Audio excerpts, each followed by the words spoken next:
bagaimana kalau ayah tidak mau tahu urusan mendidik anak, semua diserahkan ke ibu karena sibuk bekerja, jadi seakan-akan berlepas tangan dari ikut mendidik anak, Ustaz. Pulang-pulang taunya cuman perintah dan marah-marah gitu, Ustaz. Iya.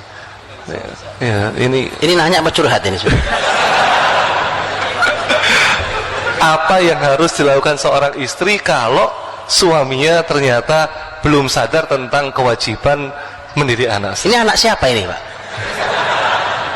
Kalau anak berdua ya tanggung jawabnya berdua. Apa itu anak lahir dari batu? Kan enggak, Pak. Anak berdua ya tanggung jawab berdua. Makanya para ayah nih, mumpung ada curhat ibu-ibu, ini curhat nasional, Pak.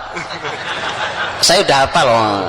Di kota manapun ini selalu ada pertanyaan ini, betulan.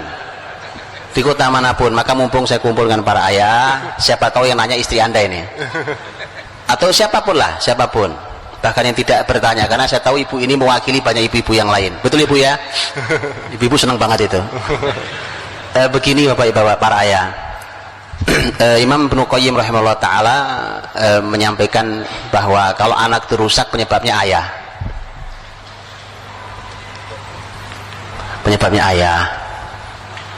Karena tadi Bapak Ibu, ayah itu punya qawamah, kepemimpinan. Dan pemimpin itu kalau ngerusak, daya rusaknya luar biasa, betul gak? Pemimpin nih, kalau dia membuat kerusakan, itu kerusakannya massal dibandingkan yang berbuat rusak cuma orang kampung. Bisa ya? Karena kepemimpinan di rumah itu ada di suami. Kalau suami berbuat kerusakan itu ngebom massal, Pak. Walaupun cuma sesaat dia melakukannya, tanpa dia sadari tadi. Dan perlu dipahami Bapak Ibu, bahwa anak kita ini aset dunia akhirat kita. Aset dunia akhirat kita. Tanggung jawab seorang ayah, selain amal mulia ayah mencari nafkah, para ayah harus paham bahwa mencari nafkah itu hanya sebagian tugas ayah. Hanya sebagian tugas ayah, bukan segala-galanya. Lihat tadi Rasul, siapa yang dinasihati? Sepupunya, bahkan bukan anak beliau, bukan cucu beliau, sepupunya, Pak. Itu mendapatkan bagian jatah dari nasihat Rasul sang ayah. Itu. Jadi nasihat salah satu tugas ayah. Loh, kalau di Quran bicara tentang dialog antara orang tua dan anak, itu Masya Allah mengejutkan datanya di Quran itu.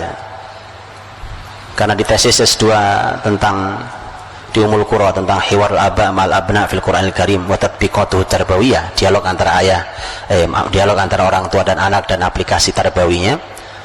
Itu ternyata si peneliti tesis ini mengatakan di Quran itu ada 17 dialog, ada dalam 9 surat. Dan ketika didata, ternyata dialog ayah pada anak itu 14 sendiri. Dari 17 itu 14 dialog ayah. Coba kayak begitu, masa bapaknya jadi bapak bisu? Begitu kan? Jadi jangan hanya marah-marah, Pak. Marah-marah itu nggak menyelesaikan masalah, kan? Masya Allah. Jadilah ayah yang mengagumkan. Mengagumkan itu nggak bisa direkayasa. Ketulusan seorang ayah menjadi ayah yang mengagumkan itu luar biasa. Dan itu memudahkan anak untuk tumbuh dengan baik. Kalau anak punya masalah, mudah sekali selesainya, karena dia punya sandaran yang mengagumkan. Maka para ayah ini, saya juga ayah dari anak-anak saya, maka begitu. Laki-laki memang punya tugas luar biasa sih. Kayak saya sekarang nih, Pak, kan? Saya baru pulang hari Rabu ini, dan Rabu berikutnya baru pulang. Ya biasa saja, ya kan? Tapi tadi ayah punya peran yang tidak boleh dilepaskan, bahkan di negeri jauh sekalipun. Dan itu Quran memberikan contoh itu. Jadi tidak benar kalau seorang ayah hanya tugasnya nyari nafkah, kemudian setelah itu tahu beres, udah aku udah nyari duit yang banyak, setelah itu urusan kamu. Tidak benar.